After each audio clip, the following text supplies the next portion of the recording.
Hello my dear செல்ல குட்டீஸ், welcome back to the channel Keerthu காத்துவாக்கில். இன்றைக்கி நம்ம என்ன செய்ய போகிறோம் அப்படின்னா கொள்ளுப்பருப்பு குழம்பு, இல்லாட்டி இதை கொள்ளுப்பருப்பு சட்னின்னு கூட சொல்லலாம்.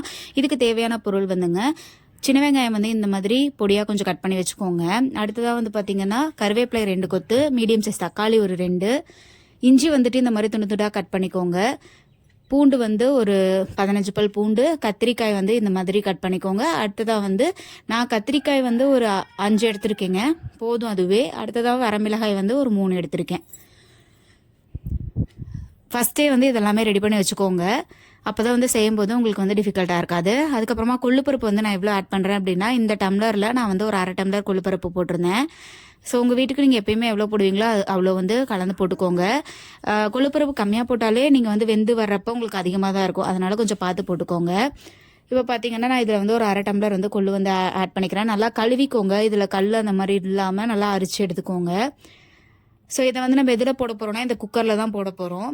இந்த குக்கரில் வந்துட்டு ஸ்டவ் ஆன் பண்ணிவிட்டு குக்கர் வச்சு தண்ணி வந்துட்டு ஓரளவுக்கு 1/2 குக்கர் அளவுக்கு தண்ணி வந்து ஆட் பண்ணிக்கலாம். இந்த மாதிரி நல்லா அரிச்சு போட்டிங்கன்னா தான் அதில் இருக்கிற கல்லெல்லாம் கூட வெளியே வந்துடும். இப்போ பார்த்தீங்கன்னா தெரியும், நான் வந்து ஒரு 1/4 குக்கர் அளவுக்கு தண்ணி வந்து ஊற்றிருக்கேன். இப்போ வந்துட்டு நம்ம போட்டாச்சு. இதில் வந்து நம்ம என்ன பண்ணோம்னா விளக்கெண்ணெய் இருக்கு இல்லைங்களா, அது வந்துட்டு கொஞ்சமாக ஒரு டீஸ்பூன் வந்து ஆட் பண்ணிக்கோங்க.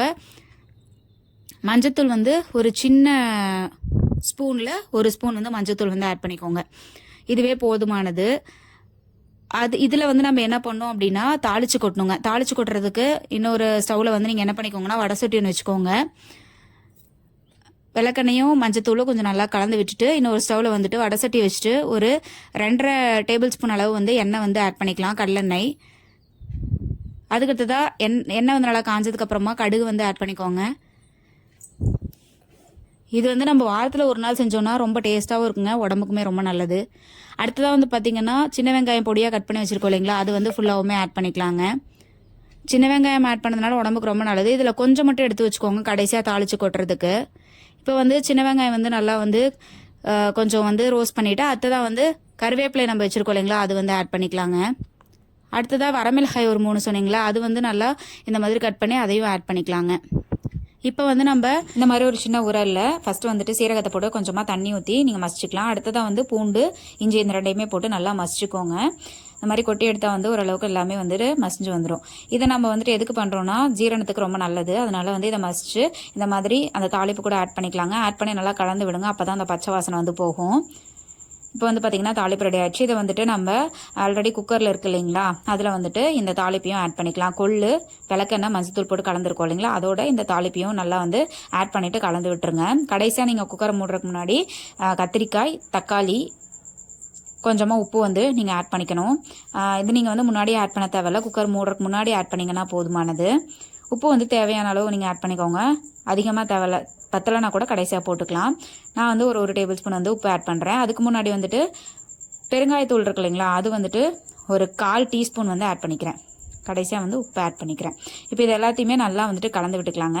கடைசியாக வந்து நீங்கள் புளி இருக்கு இல்லைங்களா, அது வந்துட்டு ஒரு சின்ன நெல்லிக்காய் சைஸ் புளி ஆட் பண்ணிக்கலாம். புளி எதுக்காக ஆட் பண்ணுறோம் அப்படின்னா அது வந்து சீக்கிரமாக கெடாது, சாப்பிட்றதுக்கு நல்லாயிருக்கும், அதனால தான் இந்த புளி ஆட் பண்ணுறோம். இப்போ வந்து குக்கரை மூடி வச்சாச்சு. மூடி வச்சுட்டு ஒரு 3 விசில் இல்லை 4 விசில் விட்டுட்டு நீங்கள் ஓப்பன் பண்ணி பார்க்கலாம். நீங்கள் இப்போ பார்த்தீங்கன்னா தெரியும் எவ்வளோ சூப்பராக வந்து வெந்திருக்குன்னு சொல்லிட்டு. கத்திரிக்காய் எல்லாமே நல்லா வந்துட்டு வெந்திருக்கு.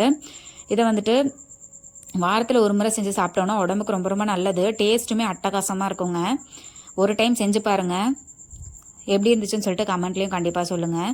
இப்போ பார்த்தீங்கன்னா இதில் தண்ணி கொஞ்சம் அதிகமாக இருக்கு இல்லைங்களா, இது நம்ம என்ன பண்ணலாம் அப்படின்னா இருத்துக்கலாங்க. இருக்கிறதுனா ஃபில்டர் பண்ணுறது, அந்த தண்ணியை மட்டும் தனியாக எடுத்து வச்சிட்டோம் அப்படின்னா நம்ம அன்றைக்கி ரசமே வைக்க தேவையில்ல. இந்த இருத்து தண்ணியை ஊற்றியே நம்ம வந்துட்டு சாப்பாட்டுக்கு சாப்பிட்லாம், செம்ம டேஸ்ட்டாக இருக்கும். இதை நீங்கள் வந்துட்டு எதுவுமே பண்ண தேவையில்ல, தாளிக்கிறதோ எதுவுமே பண்ண தேவையில்ல, அப்படியே வந்து நீங்கள் ஃபில்டர் பண்ணிவிட்டு அதை வந்து ரசமாக வச்சு சாப்பிட்லாம். இப்போ பார்த்தீங்கன்னா நீங்கள் ஃபில்டர் பண்ணிட்டு மிச்சம் இருக்கும் இல்லைங்களா, அதை வந்து என்ன பண்ணணுன்னா நல்லா ஆற வைக்கணுங்க. ஏன்னா நம்ம வந்து மிக்சியில் போட்டு லைட்டாக வந்து அடித்து எடுக்கணும். ஸோ அதுக்காக வந்துட்டு நீங்கள் நல்லா ஆற வைக்கணும். இந்த மாதிரி நீங்கள் அர்ஜென்ட்டாக இருந்துச்சுன்னா ஒரு ட்ரம்மில் இந்த மாதிரி இதில் தண்ணி இருந்துச்சுன்னா அதில் வந்து கொஞ்ச நேரம் வச்சிங்கனாலே சீக்கிரம் ஆறிடும். இப்போ பார்த்தீங்கன்னா ஆறிடுச்சு. இதை வந்துட்டு நம்ம ஒரு பெரிய மிக்சி ஜாரில் வந்து ட்ரான்ஸ்ஃபர் பண்ணிக்கிறோம். ஏன்னா நீங்கள் சுட சுட போட்டிங்கன்னா மிக்சியுமே வந்து வேஸ்ட் ஆகிடும் இல்லைங்களா, அதனால் ஆறின பின்னாடி நீங்கள் வந்துட்டு அதை வந்து அந்த மிக்சி ஜாருக்கு வந்து ட்ரான்ஸ்ஃபர் பண்ணிக்கலாங்க. ட்ரான்ஸ்ஃபர் பண்ணிவிட்டு ஃபஸ்ட்டு ஒரு லைட்டாக வந்துட்டு ஒரு டூவில் வச்சுட்டு நல்லா வந்து மிக்ஸ் பண்ணி தண்ணியெல்லாம் அதிகமாக ஊற்ற தேவையில்ல. லைட்டாக வந்து நீங்கள் அந்த இதிலே வந்து அடிச்சு எடுத்திங்கன்னா போதும். நீங்கள் தண்ணி வேணும்னா நீங்கள் ஃபில்டர் பண்ணி வச்சுருக்கோம் பார்த்தீங்களா, அந்த இருத்த தண்ணியை ஊற்றிக்கோங்க. இப்போ நம்ம தாளிக்கலாங்க. கடைசியாக ஒரு குண்டா வச்சுட்டு அதில் வந்து எண்ணெய் ஊற்றிட்டு எண்ணெய் காய்ச்ச பின்னாடி கடுகு போட்டுக்கோங்க. கடுகு போட்ட பின்னாடி கொஞ்சமாக வந்துட்டு சின்ன வெங்காயம் பொடிப்படியாக கட் பண்ணி போட்டுட்டு கருவேப்பிலை ஆட் பண்ணிக்கோங்க. இது மட்டும் ஆட் பண்ணிவிட்டு நம்ம அரைச்சி வச்ச அந்த சாதம் வந்துட்டு இதோட ஆட் பண்ணிவிட்டு நம்ம இருத்து வச்சுருக்கோம் இல்லைங்களா, அந்த தண்ணியவே நீங்கள் வந்துட்டு கொஞ்சமாக இந்த ஜார்லேருந்து கலக்கி நீங்கள் வந்து ஊற்றிக்கலாம். நீங்கள் வந்து வேறு தண்ணி எதுவும் ஊற்ற தேவையில்லை. இன்கேஸ் நீங்கள் வந்து ரொம்ப இது கெட்டியாக இருக்கா அப்படின்னு நினச்சிங்கன்னா கொஞ்சமாக தண்ணி ஆட் பண்ணிக்கலாங்க. இப்போ பார்த்தீங்கன்னா சூப்பராக நம்மளுக்கு குழம்பு ரெடி ஆகிடுச்சு.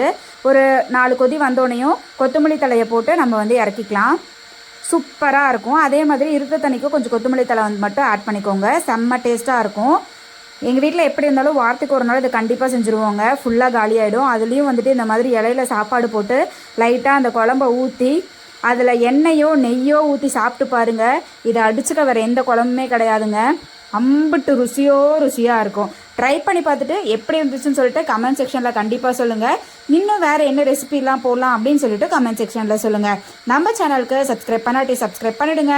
அப்படியே பக்கத்தில் இருக்கிற பெல் ஐக்கானையும் கிளிக் பண்ணிவிடுங்க. அப்போ தான் நான் போடுற வீடியோஸ் எல்லாம் உங்களுக்கு வரும்.